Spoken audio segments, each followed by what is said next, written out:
Oke, baiklah. Assalamualaikum warahmatullahi wabarakatuh. Kita kembali akan lanjutkan untuk pembuatan laporan dengan menggunakan aplikasi Mayap Accounting, yaitu dari UD Sejuk Indonesia, di mana pada pertemuan sebelumnya kita sudah sampai pada proses pencatatan dokumen transaksi ya, dari dokumen nomor 1 sampai dengan dokumen nomor 20. Pada pertemuan kali ini khusus saya akan bahas terkait bagaimana cara mencatat adanya bukti memo ya untuk penyesuaian dari UD Sejuk Indonesia ini ke dalam aplikasi My Accounting. Oke, mungkin akan kita lanjutkan saja, kita langsung aja untuk mempersingkat waktu. Di sini untuk proses pencatatan biar mudah saya akan coba belas seperti ini. Oke, langsung saja kita akan mulai melakukan pencatatan bukti memo ini yang ada di UD Sejuk Indonesia ya. Yang pertama di sini untuk buktimu yang pertama adalah ada data penyesuaian akhir periode ada 4 poin ya terkait persediaan akhir setelah saplis, kemudian beban sewa, beban asuransi dan ada taksi dan kerugian piutang. Untuk mencatat adanya bukti memo, maka semua kita akan catat di tab menu akun, kita masuk ke record journal entry. Seperti ini. Oke, untuk general jurnalnya silakan masukkan nomor memonya BM12-1 ini. Kemudian kita masukkan tanggalnya. Tanggalnya tentunya karena ini tanggal 31 Desember. Ingat bahwa jika kita menggunakan periode akuntansinya periode ke-13, maka pada saat penulisan tanggal kita gunakan tanda bintang di depan. Jadi bintang tanggal 31 Desember 2024. Itu artinya bahwa penyesuaian ini itu di luar periode ke-12, tapi dia masuk periode tersendiri yaitu periode ke-13. Maka di sini kita kasih tanda bintang di depan tanggalnya. Untuk memonya di sini eh, Oke, tanggal 2024 saya. Ya, seperti ini. Oke, untuk memonya sendiri kita gunakan ini data penyesuaian akhir periode ya. Kita gunakan di sini. Oke, kita masukkan di memonya ini. Oke, yang pertama kita akan catat terkait persediaan air store surplus di sini dinilai 2.175. Oke. Untuk mencatat adanya beban pemakaian atas pelengkapan, kita lihat nilai saldonya terlebih dahulu. Di sini kalau kita lihat untuk saldo store surplus itu nilainya adalah 11 juta ya 11 juta ya 11 juta. Kemudian pada akhir periode ini dinilai hanya 2.175. Oke, sekarang kita hitung berapa eh, penyusutan atas nilai perlengkapan itu. Kita masuk ke sini. Di sini kita lihat bahwa perlengkapan itu nilainya 11 juta di daftar saldo ya. Kita masukkan di sini 11 juta. Oke, sorry. 11 juta ya. Kemudian dikurangi dengan taksiran air produk yaitu 2.175.000. Maka didapat nilai 8.825.000 rupiah. Nah, inilah yang akan kita catat ke dalam jurnal. Oke, untuk mencatat adanya pemakaian atas perlengkapan ini, jurnalnya adalah di sisi debit kita gunakan office surplus expense ya. Oke, yang ini nilainya adalah 8.825.000. Lalu di sisi kreditnya kita gunakan akun office surplus itu sendiri. Oke, nilainya sama seperti ini. Itu yang pertama ya.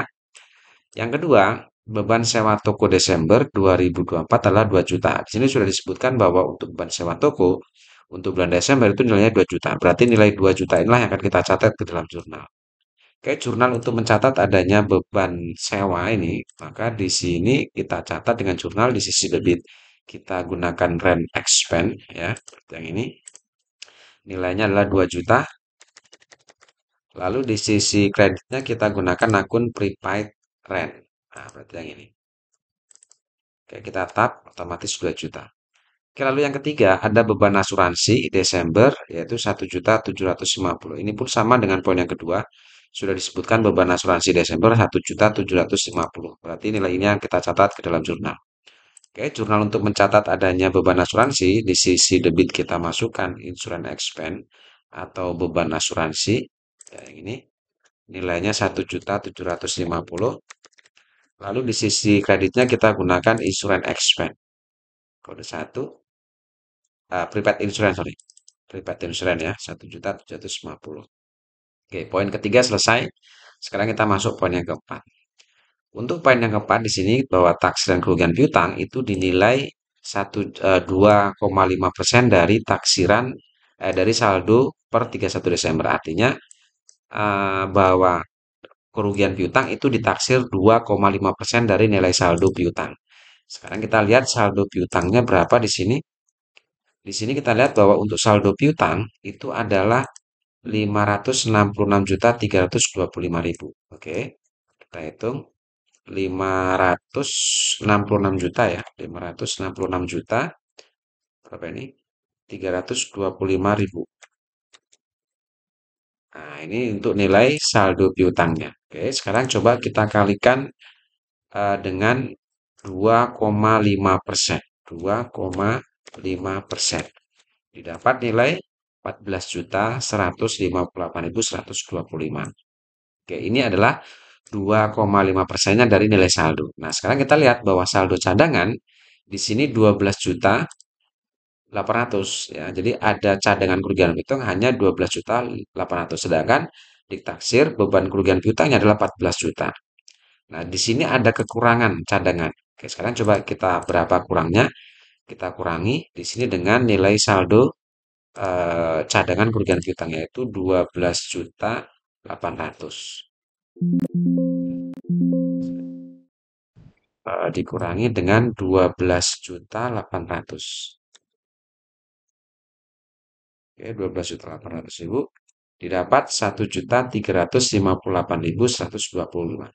Inilah yang akan jadi beban kerugian piutangnya. Oke.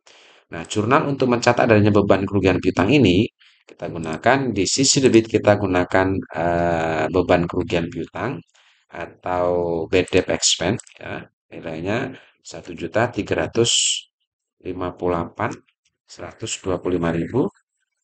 Ya, lalu di sisi kredit kita gunakan akun allowance for debt. Nah, ya. Nah, ini untuk jurnal di bukti umum yang pertama. Oke, kita tap pastikan out of balance-nya 0. Kalau sudah ini bisa kita record. Itu yang pertama. Sekarang kita masuk untuk bukti umum yang kedua. Bukti memo yang kedua di sini ada dua poin ya. Poin yang pertama terkait penyusutan equipment dan poin yang kedua terkait gaji bulan Desember. Oke, kita masukkan dulu nomor memonya di sini BM12-2 ya. Kita masukkan ke sini. Tanggalnya masih tanggal 31, jangan lupa di depannya kasih tanda bintang. Keterangannya di sini adalah terkait penyusutan equipment ya. Penyusutan peralatan dan gaji. Oke. Yang pertama, jurnal untuk mencatat adanya penyusutan equipment bulan Desember. Di sini sudah disebutkan bahwa equipment itu atau penyusutan equipment di Desember itu 1.375.000 ya. Artinya nilai penyusutannya sudah ada di sini. Tinggal kita jurnal saja nilai ini. Nah, jurnal untuk mencatat adanya beban penyusutan atas peralatan itu di sisi debit kita gunakan depreciation expense ya. Nilainya adalah 1.375.000. Sedangkan di sisi kredit kita gunakan equipment akum debt. Oke, kode 1 berarti yang ini ya. Ya, tetap. Oke, itu jurnal yang pertama. Yang kedua, terkait gaji bulan Desember yang akan dibayar bulan Januari, yaitu nilainya 10 juta di sini. Nah, adanya penundaan atas pembayaran gaji karyawan, ini otomatis akan menimbulkan utang gaji di sini. Nah, munculnya utang gaji di sini akan kita catat dengan jurnal. Di sisi debit kita gunakan wages and salaries expense ya. Wages and salaries expense berarti yang ini nilainya adalah 10 juta. Lalu di sisi kredit kita gunakan utang gaji. Nah, karena di sini tidak ada utang gaji, maka kita bisa gunakan expense payable, utang biaya. Oke, tahap seperti ini nilainya 10 juta. Nah, itu jurnal untuk mencatat munculnya beban gaji atau munculnya utang gaji karena ada penundaan atas pembayaran beban gaji. Oke, kalau sudah seperti ini bisa kita rekod. Ya, selesai. Sekarang kita masuk ke bukti memo yang terakhir. Yang pertama adalah kita masukkan dulu ya nomornya ini. Nomor buktinya BM12-4. Oke, kita masukkan tanggalnya masih tetap. Oke, bukti memonya adalah ini terkait PPH ya. PPH badan. Oke. Yang pertama, oleh karena pencatatan PPN income dan PPN outcome sesuai dengan faktur pajak standar, maka kedua akun tersebut segera ditutup saldonya, kemudian dipindahkan ke PPN payable. Kayak yang pertama kita intinya disuruh menutup saldo PPN outcome dan PPN income. Sekarang kita tahu, kita lihat di sini saldo PPN income ya dan PPN outcome kita masuk kode 2.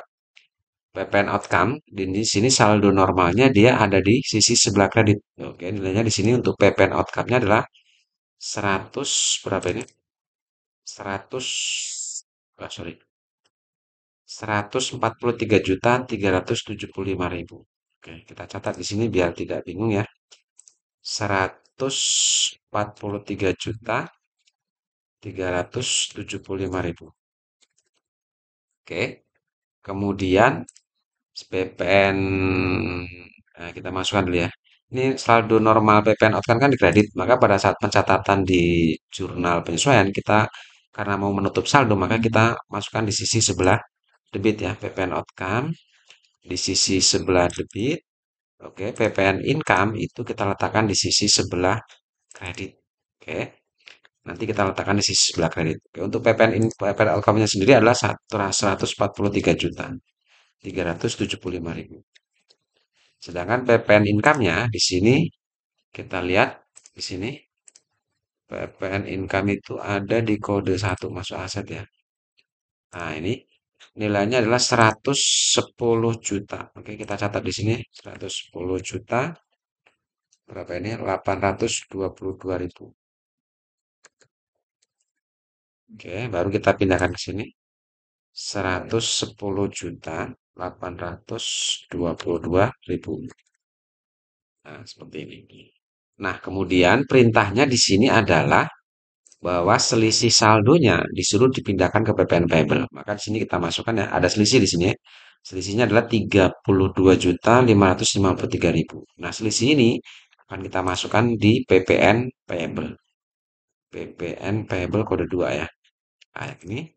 Oke, kita tap letakkan di sisi sebelah kiri seperti ini. Lalu kita tap, oke, balance atau bilangnya 0. Itu sudah seimbang. Oke, itu yang pertama. Yang kedua, kita disuruh menghitung pajak penghasilan badan dengan ketentuan tarif terbaru yaitu sebesar 0,5% dari peredaran bruto. Dan di sini sudah disebutkan bahwa nilai brutonya adalah 561.500.000. Sekarang kita hitung 500 berapa itu? 561.500.000 dikalikan dengan 0,5%. Oke, didapat 2.807.500. Oke, ini beban pajaknya berarti. Coba kita hitung ulang.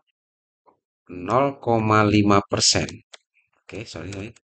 0,5%. Tuh, nggak mau.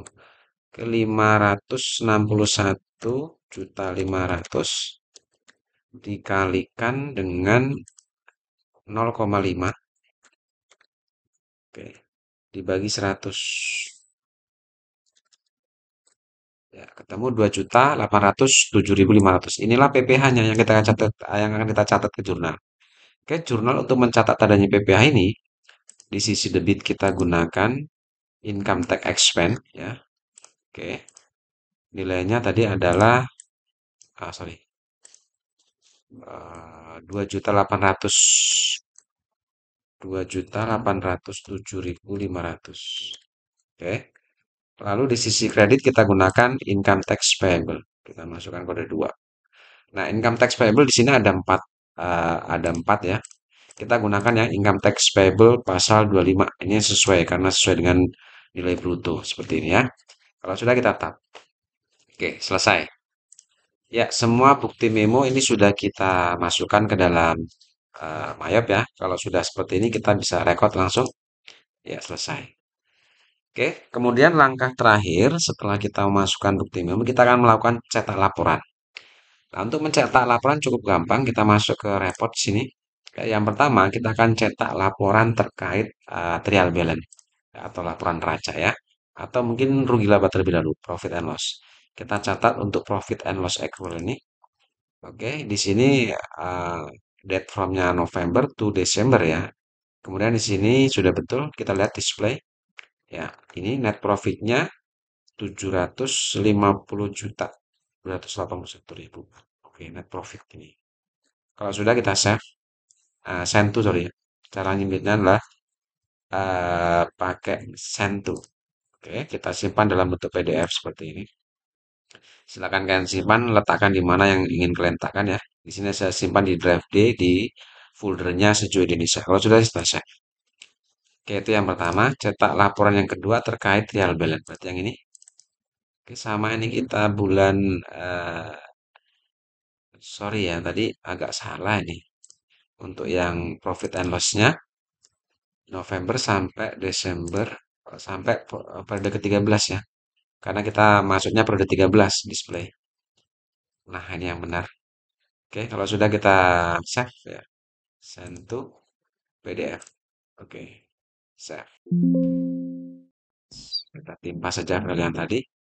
Oke, kemudian yang kedua kita coba cetak untuk trial balance-nya ya. Yang ini kedua kali. Oke, masuk periode ke-13 display. Nah, ini trial balance kita. Kalau kita lihat sudah seimbang semua ya. Kalau sudah kita simpan PDF. Oke, trial balance. Ya, kemudian yang selanjutnya kita masuk ke laporan arus kas, statement of cash flow ini ya. Ya, November periode 13 display. Oke, ini laporan arus kasnya. Kalau sudah kita save,